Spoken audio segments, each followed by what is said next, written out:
8월 4일 목요일 새벽 기도회를 시작하겠습니다. 사도신경을 고백하시고 찬송가 393장을 부르신 후에 하나님의 말씀을 함께 나누겠습니다. 오늘 하나님께서 저희에게 주신 말씀은 창세기 2장 4절부터 17절까지의 말씀입니다. 이것이 천지가 창조될 때에 하늘과 땅의 내력이니 여호와 하나님이 땅과 하늘을 만드시던 날에 여호와 하나님이 땅에 비를 내리지 아니하셨고 땅을 갈 사람도 없었으므로 들에는 초목이 아직 없었고 밭에는 채소가 나지 아니하였으며 안개만 땅에서 올라와 온 지면을 적셨더라. 여호와 하나님이 땅의 흙으로 사람을 지으시고 생기를 그 코에 불어 넣으시니 사람이 생령이 되니라. 여호와 하나님이 동방의 에덴에 동산을 장설하시고 그 지으신 사람을 거기 두시니라. 여호와 하나님이 그 땅에서 보기에 아름답고 먹기에 좋은 나무가 나게 하시니 동산 가운데에 생명나무와 선악을 알게 하는 나무도 있더라.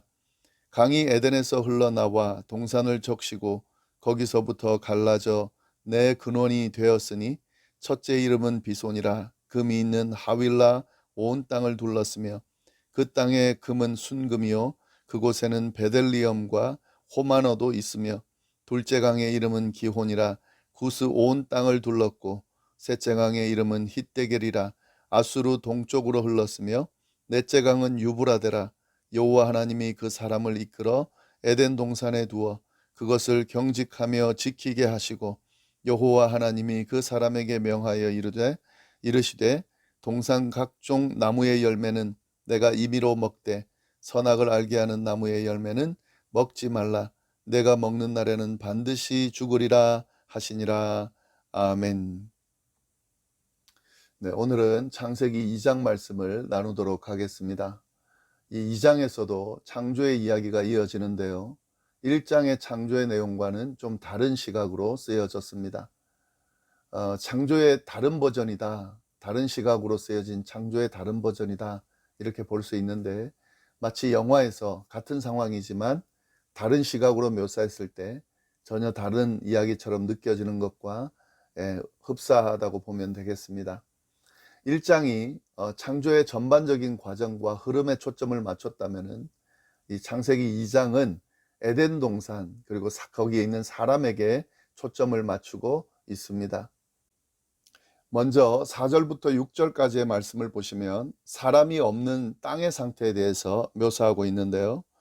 이것이 천지가 창조될 때에 하늘과 땅의 내력이니 여호와 하나님이 땅과 하늘을 만드시던 날에 여호와 하나님이 땅에 비를 내리지 아니하셨고 땅을 갈 사람도 없었으므로 들에는 초목이 아직 없었고 밭에는 채소가 나지 아니하였으며 안개만 땅에 올라와 온 지면을 적셨더라. 땅을 갈기 전의 모습이죠. 자연 상태에 있던 땅의 모습을 이렇게 여러 가지로 설명하고 있습니다. 비도 내리지 않았고 초목과 채소도 나지 않았으며 안개만 땅에서 올라와 지면을 적시는 원시적이고 황량한 모습을 볼 수가 있습니다. 이것은 시간의 흐름과 관련해서 이 땅의 초기 상태를 지금 보여주는 거지만 사실 다르게 보면은 사람이 등장하기 전에 즉 주인공이 없는 그런 땅의 상태, 마치 그런 무대를 보여주는 것처럼 그런 모습을 묘사하고 있다라고 볼 수 있습니다. 하지만 이런 상태는 하나님이 사람을 창조하심으로 끝나게 됩니다. 그런 주인공이 없는 무대에 주인공이 등장함으로 이런 황량하고 원시적인 모습은 끝나게 되죠. 7절 8절 말씀입니다. 여호와 하나님이 땅의 흙으로 사람을 지으시고 생기를 그 코에 불어 넣으시니 사람이 생령이 되니라. 여호와 하나님이 동방의 에덴 동산을 창설하시고 그 지으신 사람을 거기에 두시니라. 하나님은 땅의 흙을 일궈서 사람을 만드십니다. 그리고 하나님의 생기, 즉 호흡이죠. 하나님의 숨이죠. 생령, 하나님의 영이라고 볼 수 있는데요. 그 영을 불어 넣으셔서 이제 진짜 존재, 완성된 존재의 사람을 만드셨습니다. 이 사람을 만드는 창조의 방식을 보면은요, 땅의 흙을 취해서 만들었다. 이건 그 지상의 기원이죠. 이 땅의 근원이 되는 거죠. 그걸로 사람을 만들었다라고 하는 것과 하나님의 생기를 불어넣었다라고 한다면 이건 천상의 기원이죠. 근원이죠. 땅의 기원과 천상의 기원을 함께 가진 특별한 존재로 인간이 지어졌다는 사실을 우리가 이 창조의 과정을, 인간의 창조의 과정을 보면서 잘 알 수가 있습니다. 그리고 이렇게 사람이 창조된 후에 곧바로 에덴 동산이 창조되는데요. 땅의 기원과 천상의 기원이 합쳐져서 만든 사람이 에덴이라는 곳에서 살게 되었다라고 하는 창조의 과정을 묘사하고 있습니다. 9절부터 14절까지를 보면 이 에덴 동산이 어떤 상태인지 어떤 모습인지 상세하게 설명하고 있습니다. 여호와 하나님이 그 땅에서 보기에 아름답고 먹기에 좋은 나무가 나게 하시니 동산 가운데에 있는 생명나무와 선악을 알게 하는 나무도 있더라. 강이 에덴에서 흘러나와서 동산을 적시고 거기서부터 갈라져 내 근원이 되었으니 하면서 내 강의 묘사가 쭉 이야기되고 있습니다. 여기서 에덴 동산의 묘사를 좀 잘 보시면 생명나무와 선악을 알게 하는 나무도 있는데 그 전에 아름답고 먹기에 좋은 나무가 있고 난 뒤에 그리고 동산 가운데 생명나무와 선악을 알게 하는 나무도 있더라라고 표현되어 있다는 것을 우리가 좀 잘 보시기를 바랍니다. 보통 에덴 동산 하면 대부분 선악을 알게 하는 나무를 먼저 떠올리지만 사실은 보기에 아름답고 먹기 좋은 나무가 있었다는 거죠. 그리고 선악과도 있었던 것이지, 선악과가 주가 아니라는 거죠. 하나님은 에덴을 창조하신 후에 사람들이 풍성하게 먹을 수 있도록 많은 열매 맺는 나무들을 허락해 주셨습니다. 그리고 생명나무와 선악을 알게 하는 나무를 있게 했다 하는 거죠. 네, 이 부분은 15, 16, 17절과 연결해서 우리가 좀 봐야 되는데요. 여호와 하나님이 그 사람을 이끌어 에덴 동산에 두어 그것을 경작하며 지키게 하시고 여호와 하나님이 그 사람에게 명하여 이르시되 동산 각종 나무의 열매는 내가 임의로 먹되 선악을 알게 하는 나무의 열매는 먹지 말라. 내가 먹는 날에는 반드시 죽으리라 하시니라. 하나님이 에덴 동산을 만들고 그 사람을 만드신 사람을 이끌어서 에덴 동산에 두면서 경작하며 지키게 하셨습니다. 그리고 거기에 있는 동산에 있는 각종 나무의 열매를 다 먹을 수 있도록 허락하셨다 하는 거죠. 그리고 난 뒤에 선악을 알게 하는 나무의 열매는 먹지 말라. 먹으면 죽을 거다라고 말씀하셨다 하는 겁니다. 우리가 여기서 이 순서를 잘 보셔야 됩니다. 에덴 동산에는 수많은 먹기 좋은 각종 나무의 열매 맺는 나무가 있었다는 거죠. 그리고 사람을 거기에 두시면서 그 모든 열매를 마음껏 먹을 수 있도록 허락하셨다 하는 겁니다. 그 선악을 알게 하는 나무는 그 중에 아주 작은 한 부분입니다. 그리고 그것만 먹지 말라고 하셨습니다. 이 부분을 우리가 명확히 이해하고 있어야 됩니다. 하나님은 처음부터 선악과를 통해서 금지하려고 한 게 아니에요. 다 누릴 수 있도록 허락하셨습니다.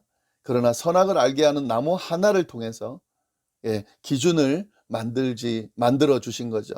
하나님이 선악과를 만드신 목적은 사람이 스스로를 신으로 여기지 못하도록 하기 위함이었습니다. 사람은 처음에 만들어질 때부터 하나님의 형상대로 지음받은 존재죠.